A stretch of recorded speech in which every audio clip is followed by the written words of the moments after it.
Mario bwana ameweza kuibua mapya kwenye mitandao ya kijamii mara baada ya chatting zake kuonekana kufumaniwa.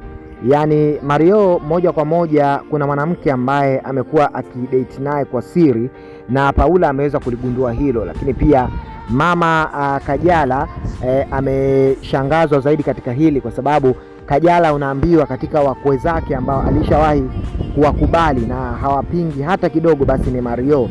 Wanaheshimiana sana na wamekuwa wakitaniana mara kwa mara pale ambapo panakuwa panahitaji utani baina yao. Sasa hili limeweza kumpiga usoni na kumshangaza sana. Imekuwaje bwana hili? Paula wiki kama 2 zilizopita alikuwa akimuona Mario kama amebadilika hivi na amekuwa na ratiba nyingi za kwenda studio usiku mwingi.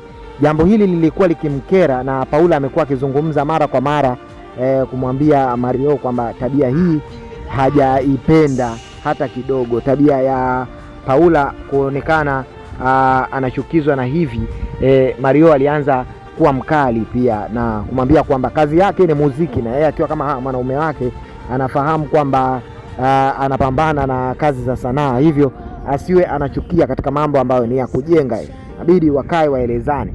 Sasa Paula pia alionekana bado sio muelewa katika hili. Kumbe bwana ni kweli Mario ana kamchepuko ka nje ambako Paula ameweza kufumania SMS zao wakiwa na chat kwa pamoja. So hili hapa limeweza kuzua mjadala kwenye mitandao ya kijamii. Mpaka sasa hivi tunaambiwa ya kwamba Paula ameondoka nyumbani kwa Mario, yuko kwa mama yake Kajala, lakini baadhi ya watu wa karibu wameanza kuwaweka sawa na kuwasolve kwenye tatizo hili na kutaka waendelee na maisha yao kama kawaida, wasiwe na ugomvi, kwani miongoni mwa vitu ambavyo Paula amebarikiwa siku hizi, amekuwa ni binti ambaye ametulia sana, hana skendo zozote chafu mitandaoni, na hatujasikia tangia Paula awe na Mario kuwa na mwanaume mwingine yoyote wa nje. So hapa ndipo ambapo mambo yameibuka kuwa ni mazito zaidi.